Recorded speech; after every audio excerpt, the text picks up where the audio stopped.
안녕하세요. 저는 KBS 김기화 기자라고 합니다. 여기 보니까 뭐 선배님도 계시고 뭐 저희 또래인 분도 계신 것 같은데 제가 뭐 이거 나와서 할 정도가 되는지 사실 좀 의문스러운데 그냥 제가 그동안 지난해 8월부터 이 채널을 그냥 단독으로 운영을 했어요. 하면서 좀 시행착오도 많이 겪고 배운 점도 많은데 그런 걸 여러분과 같이 공유해서 우리 모두 다 잘 만들어 보자 이런 취지로 들어주시면 감사하겠습니다. 저는 정식으로 소개드리겠습니다. 저는 본격 KBS 소통방송 댓글 읽어주는 기자들이라는 프로그램의 진행자를 맡고 있고요. 기획도 처음부터 같이 하고 출연 기자 섭외나 어떤 아이템을 할지도 정하고 자막 작업도 제가 하고 중간에 재밌는 영상도 제가 넣고 데스킹도 제가 보고 그리고 마지막 업로드까지 제가 하는 그런 한 명이 되게 많은 역할을 제가 하고 있습니다.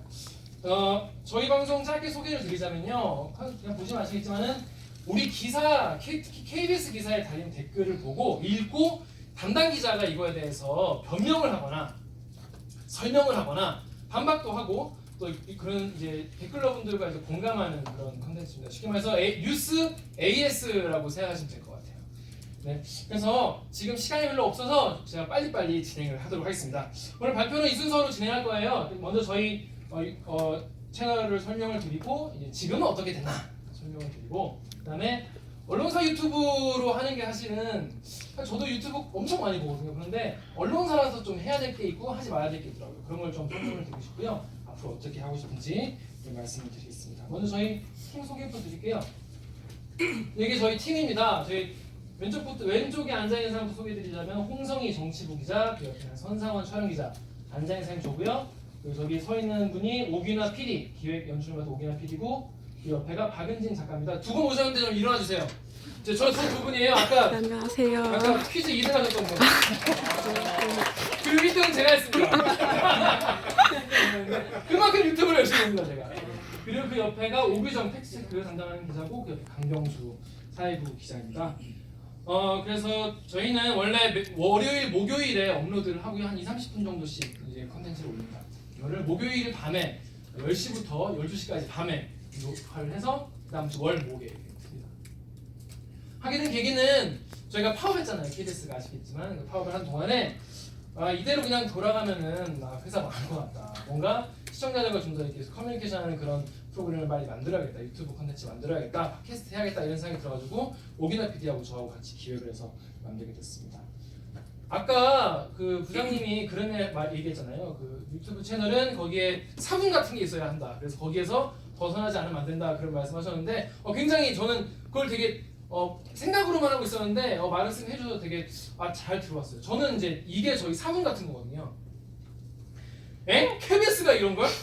본인 기사에 달린 댓글을 읽고 기자들이 내놓는 찌질한 변명과 반성의 시간, 꿀잼 취재 뒷이야기와 각종 개드립이 난무하는 댓글 읽어주는 기자들이라는 프로그램입니다. 먼저 그러면 첫 번째부터 말씀드릴게요. KBS가 이런 걸? 제가 이거를 시작할 때 이런 고민이 많았어요. 사람들이 KBS라고 해서 더 안 보는 거 아닐까? 이런 생각. 유튜브는 진짜 여러분도 해보신 분들 아시겠지만 진짜 계급장 되고 붙는 곳이잖아요. 여기 이제 전쟁터인데 KBS라고 해서 사람들이 더 막 재밌을 거라고 생각하지도 않고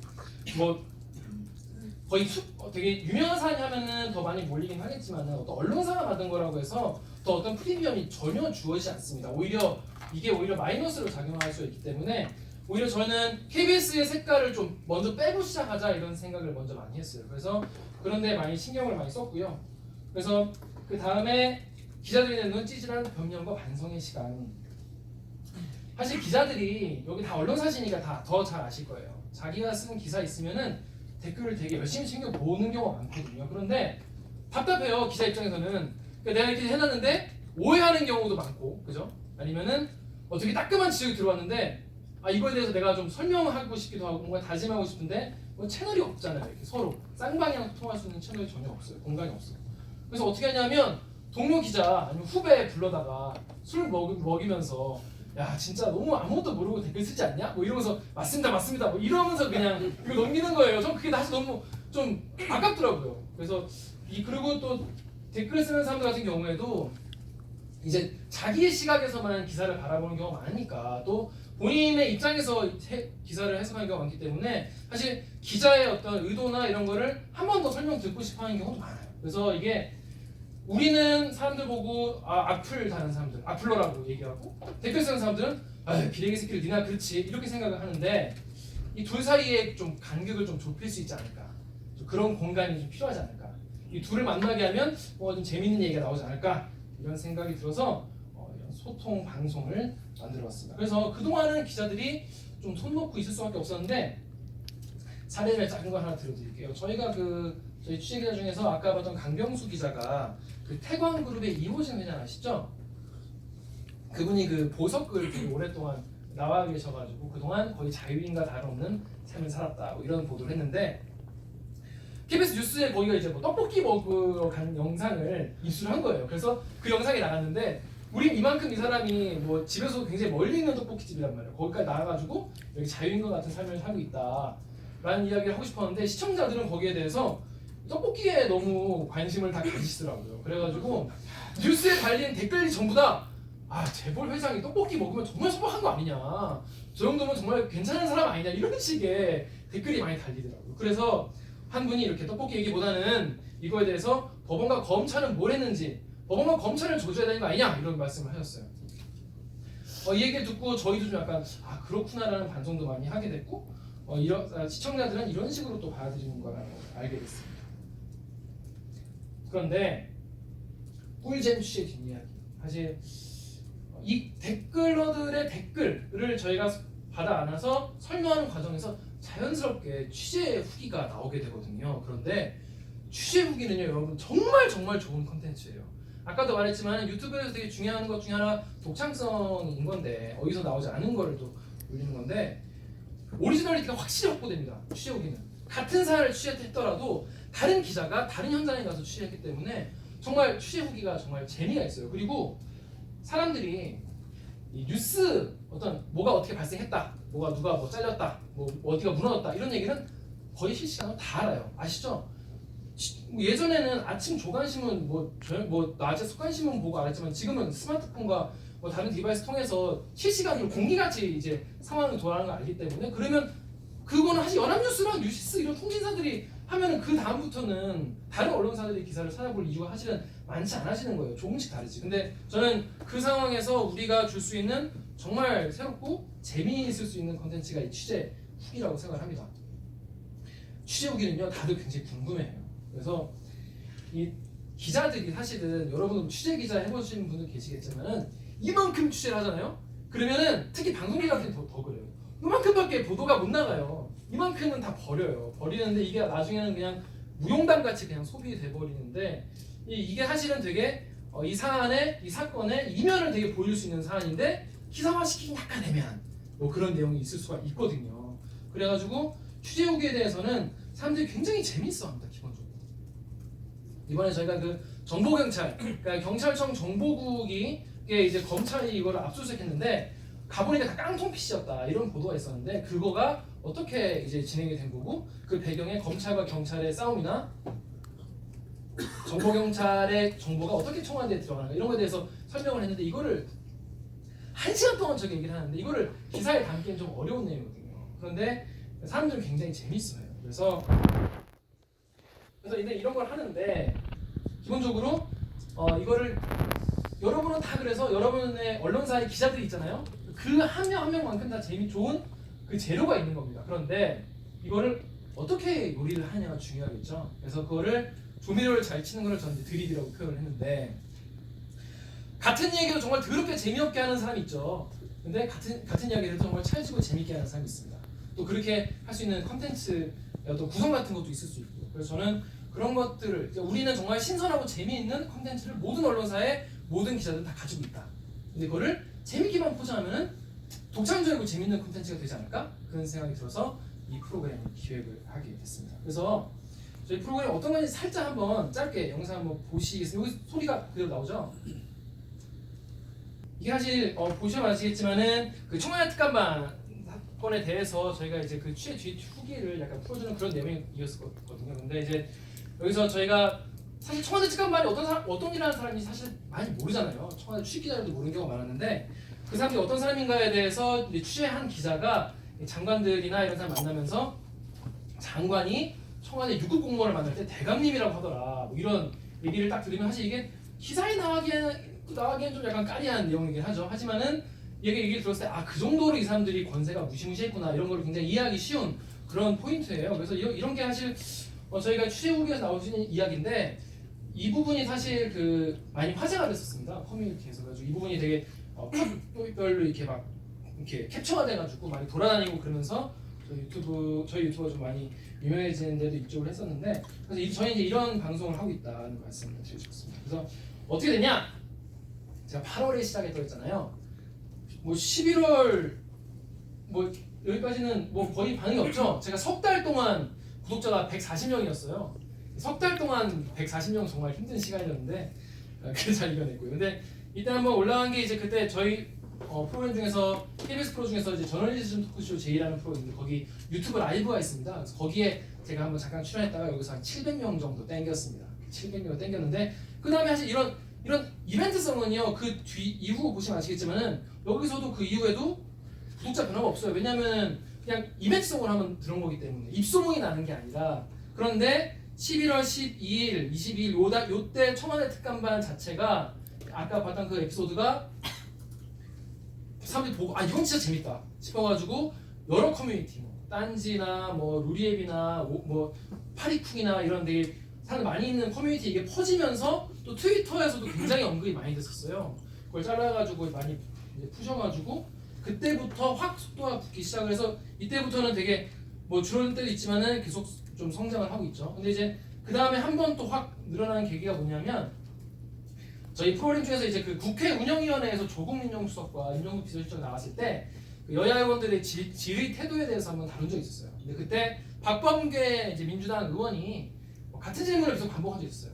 조국 당신의 이름은 무엇입니까? 당신의 이름은 무엇입니까? 그래서 지금 뭐 민망해가지고 그거에 대해서 우리 이제 출연 기자가 짜증나라고 얘기를 했는데 그 부분이 방송되는데 그 부분에 대해서 사람들이 되게 막 너무 무례하게 이제 보였다는 거예요. 그것 때문에 굉장히 불만이 많으셨는데 이거 처음에는 이게 뭐가 문제인가 싶었어요. 그러다가 사람들이 너무 이제 야당과 여당을 태하는 태도가 KBS랑 다른 것 같다 이런 얘기 하셔가지고 아 이거는 좀 우리가 그러면 좀 받아들일 수 있는 부분인 것 같다 싶어서 업로드 된 날 그날 박범계 의원을 찾아가서 저희가 사과를 하고 그 영상을 찍어서 그날 밤에 올렸습니다.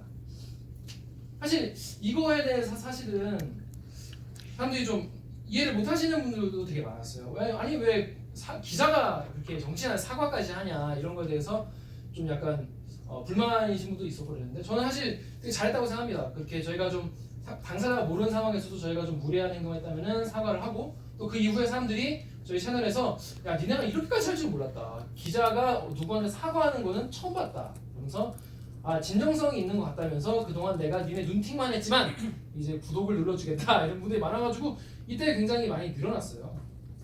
그래서 그 다음부터는 뭐 10,000명도 넘고 그래서 지금 뭐 유튜브 라이브도 하고 지금은 한 16,000명 정도 유지하고 있습니다. 그리고 저희가 그동안 뭐 광고를 달지 않았어요. 왜냐면 저희는 뭐 KBS가 하는데 광고를 달면 안 된다 그냥 저희는 약간 그런 마인드였거든요. 근데 알고 보니까 뭐 광고를 달아야 더 많이 좀 사람들이 볼 수 있다면서요. 그래서 최근에는 광고를 달기 시작을 했습니다. 그래서 이게 사내에서 사실 여러분도 이제 인터넷 유튜브 이쪽을 하시니까 사내에서 약간 이거에 대해서 좀 뭐랄까 회의적인 분도 많이 있으실 거고 사내에서 이걸 설득해 나가시는 게 쉽지 않을 거예요. 이게 저희가 유튜브로 시작을 했는데 정규 라디오로 오히려 거꾸로 편성이 됐습니다. 그래서 지금은 매주 일요일 밤 10시에 KBS 1라디오에서 송출이 되고 있고요. 이거를 듣고 거기서 다시 유튜브 어떻게 만들어야 될까라는 생각이 들었어요. 그래서 할 것과 하지 말아야 할 것을 설명을 드리고 싶은데 먼저 해야 할 것을 말씀을 드리겠습니다. 이게 또 회사마다 좀 다르기 때문에 저희가 이렇게 듣겠다는 것만 참고하시면 될 것 같아요. 저희는 가장 중요한 가치는 재미있기입니다. 재미가 없으면 의미가 있어도 편집합니다. 의미가 있는 거는 다른 데서 많이 보시겠죠. 그렇기 때문에 저희는 유튜브는 또 대체제가 무한에 가깝습니다. 그렇기 때문에 꼭 우리 거를 봐야 한다고 생각하지 않기 때문에 과연 재미있는 콘텐츠, 의미 있는 콘텐츠를 얼마나 재미있게 포장하느냐 이게 제일 중요하다고 생각이 듭니다. 그래서 예전에는 재미가 없어도 흥미가 없어도 이런 건 시청자들이 알아야 되니까 얘는 꼭 내보내야 돼 이런 게 사실 저도 엄청 많이 들었어요 선배들한테. 근데 사실 저는 그게 예전에는 언론이 시민보다 정보 권력이 더 높을 때의 이야기고 지금은 언론과 시민과의 어떤 관계가 어느 정도 역전되는 상태라고 봅니다.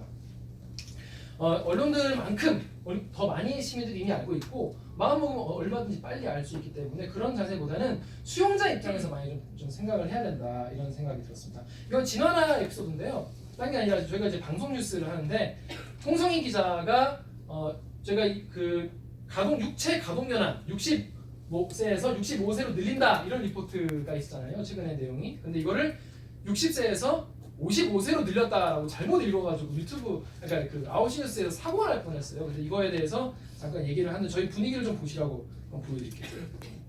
오늘 되게 중요한 일보다 진짜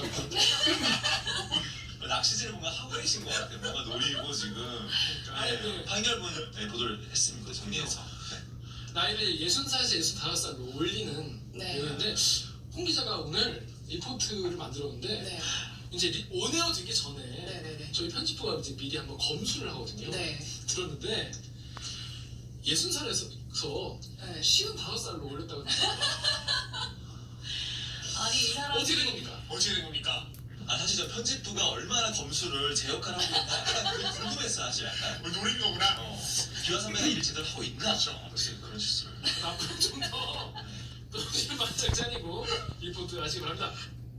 네, 뭐 보시면 아시겠지만 아니 KBS 기자가 저런 말 해도 돼? 싶은 그런 표현도 있죠. 제가 뭐 일부러 그랬다기보다는 저희 분위기 자체가 약간 끝나고 약간 술 먹으면서 얘기하는 그런 분위기이기도 하고 사람들이 봤을 때 아 정말 얘네가 정말 솔직하고 소탈하게 얘기하는구나 그런 분위기를 많이 전달을 하고 싶었어요. 근데 사실 저희 컨텐츠에 대한 달린 댓글들 보시면 아시겠지만은 재밌다는 표현이 제일 많아요. 그래서 그렇기 때문에 더 많이 이제 구독자분도 많이 계시고 또 저희 이제 제가 누구나 소개를 할 때 정말 좀 자신 있게 아 이건 재밌으니까 보세요라고 말을 할 수 있는 것 같아요. 그래서 근데 저는 사실 재밌게 만드는 것보다 더 중요한 건 이 다음이라고 생각합니다.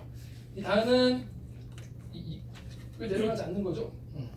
진정성 있게 만드는. 이게 저는 유튜브에서 굉장히 중요한 그러니까 다른 건 잘 모르겠는데 유튜브에서 되게 중요한 거라고 생각해요. 왜냐면 저 사실 집에 가면 거의 유튜브랑 넷플릭스밖에 안 보거든요. 근데 저는 이제 수많은 유튜버와 잘 나가는 대기업 유튜버들이 진정성을 잃고 거짓말을 하거나 그러다가 한순간에 나락으로 떨어지는 걸 너무 많이 봤습니다.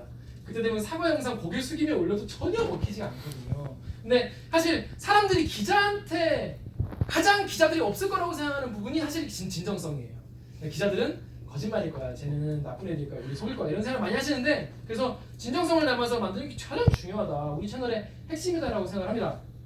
그래서 저희가 하는 것 중에서 반성의 시간이라는 꼭지가 있어요. 뭐냐면 저희가 진짜 우리가 잘못했다라고 느끼면 정말 두 손 모아서 반성을 하는 거예요. 처음에는 야 니네 뭐 장난하냐 이런 반응도 있었는데 저희가 이거를 계속하고 그 전에 정말 사과를 계속 많이 드리고 하니까 지금은 오히려 아니 이런 KBS가 이런 잘못했는데 니네 반성의 시간이라도 가져야 되는 거 아니냐 이런 얘기를 댓글 하시는 분이 먼저 하실 정도로 진정성이 어느 정도 통했다는 생각이 듭니다. 먼저 뭐 어떤 건지 한번 들어보실게요. 이것도 지난합니다. 지난 25화 방송에서 잘못한 게 무려 두 가지. 먼저 이 지난 방송에서 자유한국당 의원 3명의 5.18 관련 이 KBS 보도를 다뤘지 않습니까 저희가? 그런데 2부 내용 중에서 국회의원 연금 관련해서 팩트 체크해야 될 부분이 있는데 거기서 제가 이제 연금 나오지 않냐 이런 사람들도 근데 이거 돈 너무 아깝다 이런 얘기를 했어요. 근데 거기 있는 기자들이 아무도 그냥 그렇구나 하고 넘어간 거예요. 근데 알고 보니 그게 아니더라고. 근데 댓글러 분들이 지적을 해주셔서 그래? 이러고 찾아봤더니 이게 제일 잘 나와 있는 기사예요. 뉴스핌의 기사인데 국회의원은 연금 얼마나 받나요? 라는 기사입니다. 여기 보면은 딱 정리가 잘 되어 있는 게 국회 사무소에 다니는 의원들의 연금이라 불리는 연로 회원 지원금은 제19대 국회의원 이후부터는 지원이 급되지 않는다. 19대 이후 입성한 국회의원들은 퇴직 연금을 받지 못하게 됐다. 라는 겁니다. 그래서 못 받게 되는 것이고 김광진 의원이 발의를 해가지고 됐다고 합니다. 자 저희가 정말 사과드리겠습니다. 그건 제가 몰랐어요. 앞으로는 이런 거 편집 과정에서도 한번 더 살펴보도록 하겠습니다. 죄송합니다. 그리고 또 있어. 그 다음에 이 맥북님의 댓글을 우리 오기정 기자 한번 읽어주시죠. 맥북님이 저희 유튜브 방송에 달아주신 건데 주제는 시의적절한데 다만 내용이 좀 아쉽습니다. 사실 이 주제에 대해 KBS가 전매 특허인 기계적 중립, 공방신기, 따옴표 저널리즘을 또 왕창 시전해서 욕을 많이 먹고 있고 그래서 저리톡 제의에서도 어제 방송에 간만에 아픈 자사 비판 쬐끔 했는데 인터넷 방송이 그보다도 더 약하고 말랑말랑한 건 많이 아쉽습니다. 특히 이번 사안은 중대한 만큼 KBS 자사 보도의 문제도 반드시 짚고 트레이드마크인 반성의 시간도 가졌어야 한다고 생각해요. 이런 댓글이 많이 달렸어요. 엄청 많이 잘했습니다. 저는 이 댓글들 보고 저 그날 밤에 네. 진짜 잘 못했어요. 왜냐하면 너무 막 뻑이죠. 얼굴이 시뻘게 그 가만히 있다가 얼굴이 빨개지는 거예요. 우리가 이제 이런 걸 하자고 사실 만든 방송인데 네. 이걸 똑바로 안 하고 물론 우리 한 내용도 뭐 중요한 내용이었지만은 네. 이거를 왜 그때 짚지 못했을까 정말 너무 아쉽더라고. 왜 그걸 안 했지? 진짜 이거 보고 댓글이 달리는데 너무 부끄럽고 창피해가지고 정신 번쩍 들게 하는 그런 날카로운 댓글들이 정말 감사했습니다. 정말 감사했고 앞으로도 잘못한다 싶으면 가차없이 채찍을 들어주시면 감사하겠습니다. 그래서 우리 앞으로 더 잘하자는 의미 네. 그리고 앞으로 그 어느 조직이나 단체나 보다 우리 스스로 KBS를 더 엄하고 좀 가열차게 까자. 가열차게 까자는 의미에서 그리고 또 스스로 반성한다는 의미에서 반성의 시간을 잠시 갖고 시작하겠습니다. 반성합시다.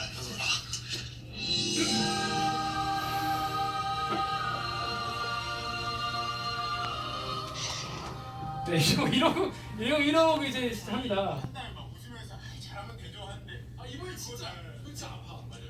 그래서 이런 식으로 저희가 반성의 시간을 가지곤 하는데 사실 이런 걸 처음 보니까 사실 되게 좀 놀라기도 하고 이런 거에 대한 요구가 되게 많았어요. 그래서 저희가 근데 기자가 예전에는 오보를 내도 이게 정정보도나 오보에 대한 이야기를 별로 하는 걸 좀 별로 언론사에 두려워했죠. 왜냐하면 정정보도라면 우리의 신뢰도가 떨어지지 않을까 이런 생각이었어요. 근데 사실은 이제는 바뀌었습니다. 세상이. 사람들도 이해를 해요. 야, 기자가 실수할 수도 있겠지. 그런데 이거를 인정을 하고 그 자리에 정정을 하고 다시 그냥 사과를 하면은 오히려 그때부터 더 신뢰도가 올라가는 시대가 왔다고 생각합니다. 왜냐면 얘네를 계속 보면 얘네가 뭘 잘못하면은 얘네가 알려주겠지라고 오히려 믿게 되는 거예요. 언론사가 완벽한 조직이 아니잖아요. 완벽을 추구해야겠죠. 하지만 완벽하지 않는데 예전까지는 완벽한 척을 했던 것이고 이제는 완벽하지 않다는 것을 인정을 하고 이거를 시청자들과 소통을 하면서 계속 고쳐나가는 그런 모습을 보이는 것이 오히려 더 신뢰감을 준다. 그래서 오히려 이 방송 이후에 오히려 앞에 말하는 그 국회의원 연금 같은 경우에 자기는 방송 보기 전에 오히려 나도 몰랐다. 그러니까 니네가 틀린 걸 나도 몰랐는데 니네가 짚어줘서 알게 됐다라면서 고맙다 이런 반응이 되게 많았습니다. 그래서 앞으로는 좀 이렇게 진정성을 가지고 만드는 것이 좀 중요하지 않을까 이런 생각이 듭니다. 그리고 그 다음은 새로운 사용자 경험입니다. 이게 뭐냐면 제가 저희 유튜브 만들면서 제가 하는 것 중에 하나 뭐냐면 제가 대댓글을 다 달아요. 제가 저희 유튜브에 보통 올라오는 댓글이 보통 200개에서 300개 정도 댓글이 달리거든요. 그럼 제가 거기에다가 거의 한 개도 빼놓지 않고 대댓글을 제가 전부 다 답니다. 왜냐하면 저는 사실 시청자 우리 이걸 봐주는 분들에게 제가 본격 소통 방송을 표방했기 때문이기도 하지만은 뭔가 새로운 그 사용자 경험을 주고 싶었어요. 우리가 멀게 느끼고 그냥 우리가 편하게 욕만 하던 기자들이 사실은 한 명의 사람이고 걔도 생각이 있고 걔도 이걸 잘못했다고 생각하는구나. 얘네가 반성한다고 하는구나. 이런 거에 대해서 한 번 더 생각을 해주게 하고 싶었고 또 그 과정에서 저도 또 우리 기자들도 배우고 싶었기 때문에 제가 거의 모든 댓글에 다 대댓글을 달고 있습니다. 그래서 이런 말씀하시는 거예요. 댓글에 칭찬 하나도 없어.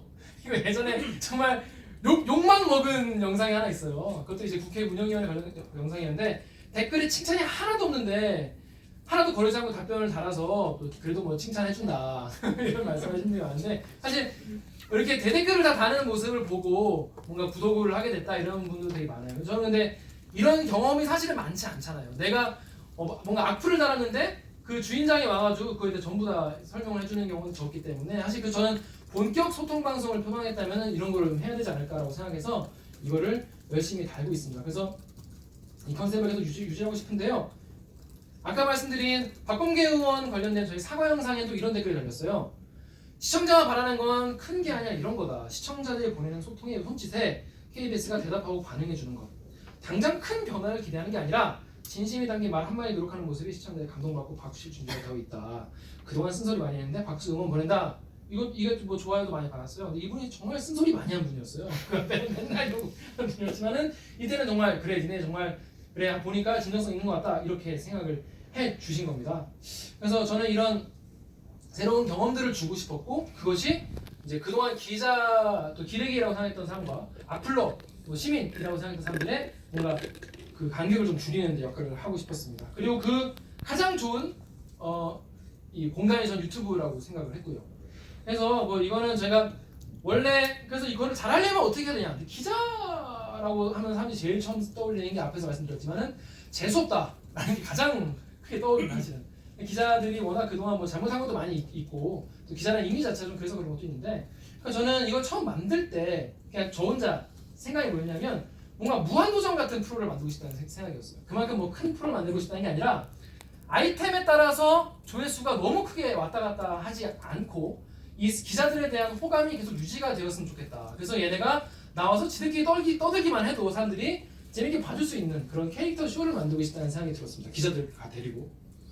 그래서 어떤 뉴스 플랫폼을 가보면은 어떤 거는 조회수가 20만인데 그 다음 영상은 조회수가 140 뭐 이런 경우가 굉장히 들쭉날쭉한 경우가 있어요. 근데 저희 같은 경우에는 좀 그렇지는 않고 많은 경우에는 한 5만 뷰 정도 나오고 적은 경우 같은 경우는 한 10,000뷰 정도는 계속 유지를 하거든요. 그러니까 그만큼 얘네가 만들면 그래도 일단 믿고 봐주시는 분들이 많이 생겼다는 거죠. 근데 저희가 무슨 스타 플레이어가 있는 게 아니라 그냥 장사미사 기자들이 그냥 모여서 만든 거기 때문에 이렇게 만들려면은 멤버 하나하나들의 케미와 이런 그들에서 오가는 이야기들 자체가 재밌어야 한다고 생각했고 애들도 귀엽고 착한 애들처럼 보여야 된다 이런 생각이 들었어요. 그래서 어떻게 만들었냐면 실제로 착한 애들을 모아가지고 만들었습니다. 여기 나오는 기자 애들 실제로 다 착하고 애들이 되게 호감 가는 그런 기자들이 많이 모여가지고 만들었는데 그래서 앞으로 만들 때 좀 저도 앞으로도 좀 KBS라는 이미지에 좀 그동안은 되게 기자라는 게 되게 차가운 이미지고 약간 좀 싸가지 없는 이미지 그런 거였는데 그렇지 않은 기자들의 모습을 좀 많이 보여주려고 합니다. 자, 지금까지 해야 할 것을 보여드렸고요. 하지 말아야 할 것 3가지.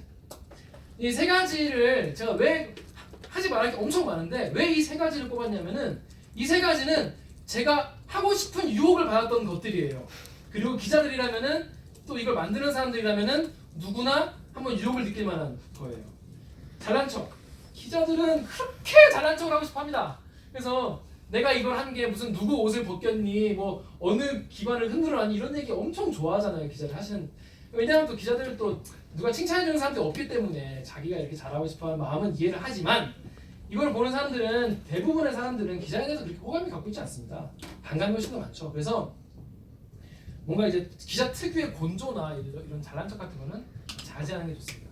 끝까지 겸손한 자세를 유지하는 게 좋고요. 끝까지 겸손한 자세를 유지를 해도 욕을 먹습니다. 그래서 그런 거를 감안을 해야 될 것 같고요. 두 번째는 정파성입니다. 정파성을 처음에 딱 쥐고 시작을 하면 확실히 초반에 사람을 모으는 데는 효과가 있어요. 그래서 우리 편이다 이런 느낌을 주면은 좋겠죠. 또 그리고 뭐 말을 시원시원하게 하면 좋겠죠. 하지만 전 이런 거는 가장 언론사로서는 하지 않아야 할 수단이다라고 생각합니다. 이거 굉장히 위험하고 결국에는 그 언론사 그러니까 모 회사의 신뢰도까지 깎아먹는 행위다라고 생각을 하고요. 이거는 확장성도 떨어지는 데다가 결국에는 그들만의 리그에 그냥 그들만의 스피커가 되는 그런 결과를 낳을 수 있기 때문에 이거 결국에는 신뢰도 하락으로 이어지기 때문에 굉장히 위험하다. 이거는 하지 않는 것이 좋겠다. 저희도 굉장히 이걸 경계를 하고 있습니다. 마지막으로 혐오 이슈. 화제성이 좋기 때문에 누구나 이 혐오 코인을 한 번씩은 타고 싶어합니다. 무조건 떡상할 거라고 생각하기 때문에. 게다가 그런 이슈가 터졌을 때 이걸 한번 다뤄주면은 당연히 뷰가 많이 나오겠죠. 그런데 그게 꾸준한 시청으로 이어지느냐?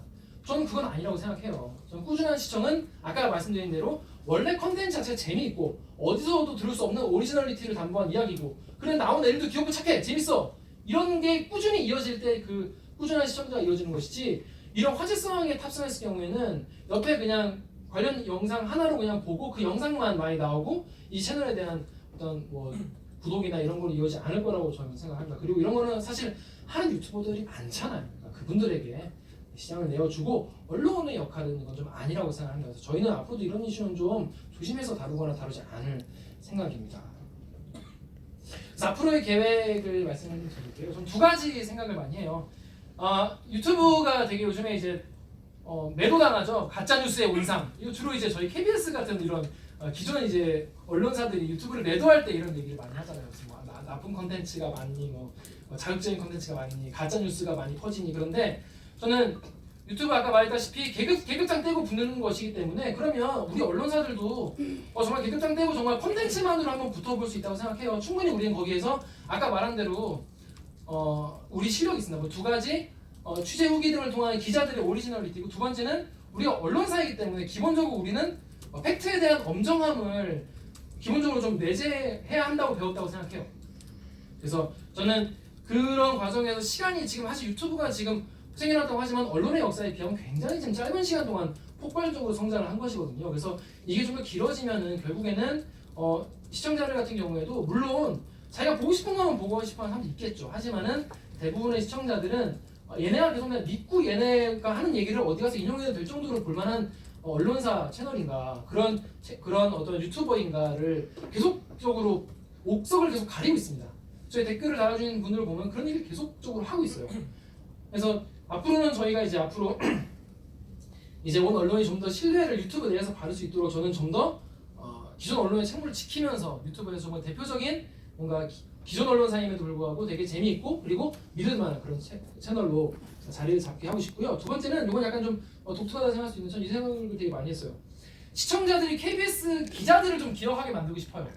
사실 이제는 언론사를 믿고 만드는 게 아니라 사람들은 기자를 기억합니다. 아, 이 기자는 예전에 검색만 하면 나오니까 이 기자놈은 옛날에도 이런 기사 썼던 놈이네. 에휴, 그럴 줄 알았어 라고 하거나 이 기자는 옛날에는 이런 기사를 썼었는데 라고 얘기를 하거나 이제는 기자의 아이덴티티가 더 중요해서 이런 기자들의 아이덴티티가 모여서 오히려 언론사의 아이덴티티를 정할 수 있는 그런 시대가 왔다고 생각을 하는데 그 과정에서 지금 저희 프로 같은 경우에는 여러분 리포트는 1분 30초 정도밖에 안 돼요. 그죠? 1분 40초 길어야 2분인데 저희 프로는요 그 리포트에 대해서 1시간 동안 떠듭니다. 1시간 동안. 그럼 사람들이 한 이슈에 대해서 1시간 동안 그 리포트 이야기 듣고 있는 건데 그러면 기억이 남아요. 정연욱 기자, 유호영 기자, 청와대 출입 기자 그러면 나중에 사람들이 오히려 이거를 보고 9시 뉴스를 지나가다가 보잖아요. 그러면 내가 아는 기자 나왔다. 반갑다. 이런 얘기를 많이 하세요. 그러니까 저희 멤버 중 하나인 강병수 기자가 얼마 전에 독도에 갔다 왔는데 독도 가서 뭐 독도에서 뭐 강병수 기자 이런 별 의미 없는 그런 리포트를 하고 왔는데 사람들은 이걸 보고 반가운 강병수 기자다 이렇게 얘기를 하더라고요. 그게 결국에는 저는 우리 9시 뉴스의 경쟁력에도 결국에는 좀 도움이 되지 않을까 이런 생각을 하고 있습니다. 그리고 나아가서는 기자들도 많은 시청자들이 나를 기억하고 내가 1시간 동안 떠든 이야기를 들어줬고 앞으로 나를 주시한다라는 인식을 심어주고 싶어요. 그래야 기자들이 앞으로 기사를 쓰고 보도를 할 때 더 책임감 있게 하지 않겠나. 그래서 기자들의 어떤 자질 향상에도 도움이 되지 않겠나 그런 생각이 듭니다. 저희는 이렇게 두 가지 앞으로 계획을 세우고 있고요.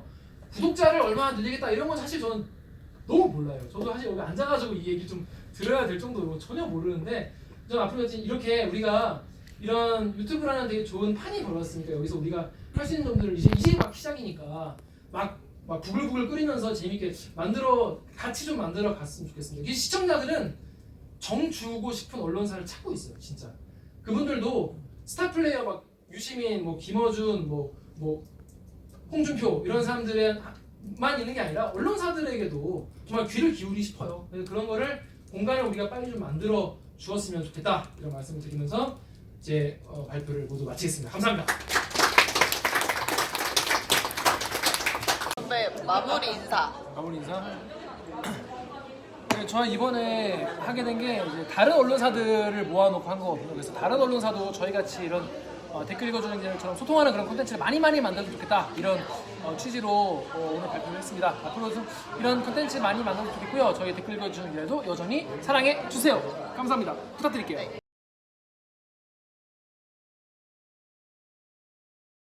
안녕, 퇴근. 퇴근이요. 이게 브이로그 감성인가요?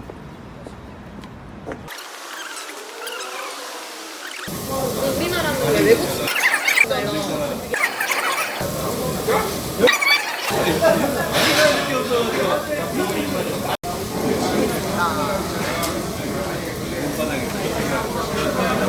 짠.